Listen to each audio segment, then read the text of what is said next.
What's up mga kachop? Foods na punta no. Kanilang sa atong foods karon. Mukaon ba ang tanan ani? So bago ko magyaw-yaw, mag-shout out sa ako no. Yun, shout out kay ma'am oh. Napay isa. Ayun, so dagandaghan yun sila nagapa-shout out no. So kana siya.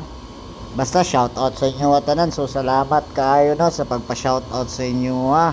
So mao na mong tirada karon mga ka-chop. So agi tag-gisa diya syempre. Ay noon kabalo naman mo tanan ani magluto. Kana ganing ka nagakaon ani. Kabalo na mo luto. Pero kaniya mo lahi ni siya urag daghan ra jud kay kalabasa kay mga daot mong migmata.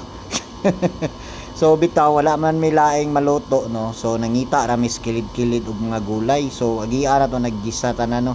So kanina gulay tanan hinatag ra ni. Siyempre tag sa gulan din nato nagtinap pa no. Mi lagi. So kung nagakaon mo ani no, pa-like and comment na lang pod o pakiingon na lang pod og taga-asa ka para sa next video nako ma-shout out ta ka og makabalo ko asa nini abot na video no. So mao na gibutang na namong pinakadaghan na mo nakalabasa no lami-lami jud kay ni siya mga ka-chop kay nganong lami. Siyempre kay Prisco mga gulay tanawa po ng kalabasa di daghan kay no. Sayang lang kay gamay lang ang okra ba. Pero ang nagdalag bida di mga ka-chop kato yung tangkong ba to? Mao lagi to lami-lami jud kayo. So mausa ni atong mga sudan karon no kay di nabaya ta pa bata no patiguwang nabaya ta. So kailangan natong kaunon mga healthy foods na food char.